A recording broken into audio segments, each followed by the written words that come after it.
Business administrations in the UK have jumped 41% in January. Now that is not just seasonal noise, it's not a random fluctuation, it's an absolute decimation. There were 151 companies that entered into admin in January, 14% higher than the same month last year, and over 150 of those were retail and hospitality firms. And that's telling you something very important. This is systematic stress of whole industries.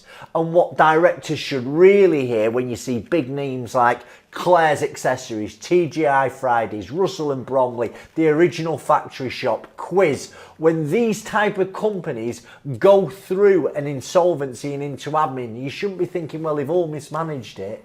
You should think, if established brands are struggling, what is happening beneath the surface? Now, why are retail and hospitalities taking the hit? Listen, let's break it down calmly. Retail and hospitality are fragile sectors because they operate on very thin margins, they rely very heavily on consumer confidence, they're very labour intensive, they carry significant fixed costs, and they're exposed to discretionary spending cycles, you know? There's a big cost squeeze. Right now, these sectors are dealing with wage costs that are going through the roof, business rate reforms, energy costs increasing, rents increasing. People are spending less money. People are feeling the squeeze. The public have less money to go out and spend in these types of businesses. Now, when inflation moderates, that doesn't mean that there's immediate relief for these sectors. It just means cost growth slows, not that that cost reverses. Now, margins were tight before 2024. Now they've just been really compressed. I mean, if we look at business rate pressure, from April, business rates are rising following reforms in the last budget. I mean, that is going to physically hit pubs, restaurants, physical retail, you know, leisure centres. These businesses were getting battered before that last budget. And when the fixed costs rise, survival depends entirely on volume. And if the volume softens, then the numbers just don't work out anymore. Now, all these businesses have gone in through something called administration, okay? And this is what administration means, because a lot of directors get confused. It's not liquidation. It is a protective legal process, and it allows protection from creditor action. It allows the administrator to realise the assets, potentially rescue the business, or structurally wind it down. But it's really serious, because when TGI Fridays entered admin, 16 of the sites closed, 450 staff were made redundant. Administrations, it buys some time, but it's not a miracle cure. Now, why most companies are choosing administration is because it can help preserve the value of the business. If it goes into liquidation, essentially it's a full stop at the end of the business.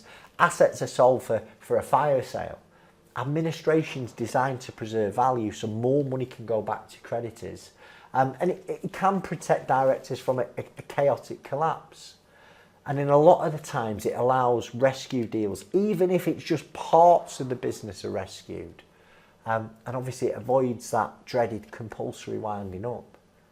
Now, when insolvency pressure builds, administration is often the least damaging path.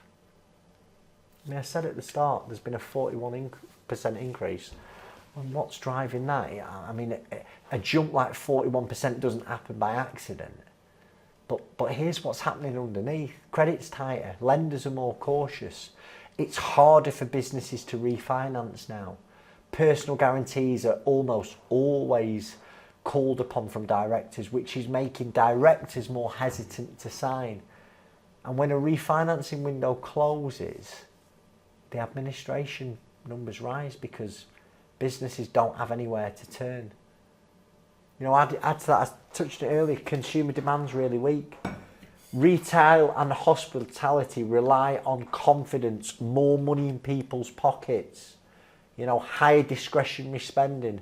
And when households tighten that spending, revenue will dip quickly. And in these types of sectors, small dips are absolutely fatal. I don't think there's been a proper recovery from 24, 25 yet. You know, many firms limped through 2024. They used, you know, RLS loans, bloody C-bills, time to pay arrangements, extended supplier credit. Some of them put money in themselves. 2026, I'm seeing a lot of those support measures are being exhausted. You know, directors are just waiting too long. The uncomfortable truth is many directors, they don't want to engage. They don't want to engage with creditors. They don't want to engage with insolvency people like us. They avoid it. And they hope that conditions will improve. They want to protect the staff at all costs. And I completely understand that. But by the time they pick the phone up to somebody like me, sometimes a lot of these options have gone. And I've seen a lot of people, guys and girls, having to take on personal guarantees. It's where things become really dangerous for the director. I mean, directors are insisting that they're going to have to sign a PG now. And when a retail and hospitality business fails, that landlord will pursue them personally. Obviously, lenders will come to them personally. Trade creditors can come to them personally. And these PGs follow a director home. Listen, administration will protect the company, but it doesn't automatically protect you. So I think early doors, you've got to review your loan agreements, review your overdrafts, review your trade finance, review your lease agreements, you know. Because when performance weakens, you've got to understand how you're in the firing line. Now, I think what I'm talking about you know, it has similarities with people outside of retail. I mean, don't switch off from the video. One sector, when one sector weakens, supply chains suffer. Subcontractors are getting hit. Commercial landlords are losing tenants, losing rent. Insolvency contagion spreads. Construction felt like this in previous years, but retail now is feeling it. And no sector is immune to creditor tightening. Now, there are some early warning signs that you've got to look out for. First one is using the VAT money as working capital. I see it all the time. And I understand why you're doing it, but it's a first red flag for me. Delaying paying PAYE, not being able to pay all the suppliers on time, and then suppliers shortening your credit terms. You're still having to take dividends out of the company when necessarily you might not be able to afford to do it. And a biggie is your time to pay arrangement is failing. If your time to pay arrangement is failing, that should be a real wake-up call for you. And all of this means your cash flow is permanently being titled. They're not bad months anymore. They're structural warning signs. Now, what you should be doing as a director, if you're under pressure, please stress test the business model. If revenue dropped tomorrow 10%, what would happen? Review all personal guarantees so you know what you've signed. And if insolvency happens, you can have a plan of how you're going to deal with that. Be careful how you're taking money out of the company. Don't continue to be taking dividends, because your company might not be able to afford to pay that dividend, and you are just willy-nilly taking out that $4 or $5 grand a month that the company used to be able to afford. At the end of the year, your accountant would do the books and declare the dividend. Well, if your revenue's gone down, it stands to reason your profitability has. And if you're taking out dividends that the company can't afford to pay, that's going to get converted to a director's loan account, and you're going to be asked to pay that back if you end up in insolvency. And please engage early.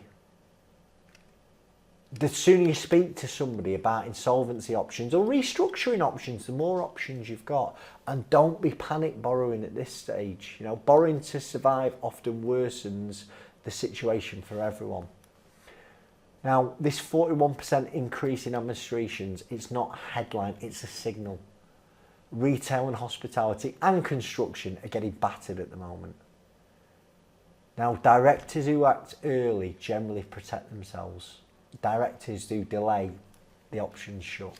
If you're a UK director feeling pressure, whether you're in retail, hospitality, construction, or anywhere else, speak to us a director first before things escalate will help you assess your exposure, review your guarantees, and help decide whether restructuring, administration, or another route is safest.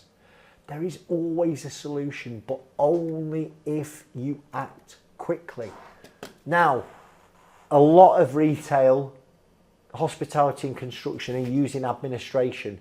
Go over here to learn about pre-packs, what they are, how they work, what the steps, and maybe whether it's a solution for your business. Go and click the link. Thanks.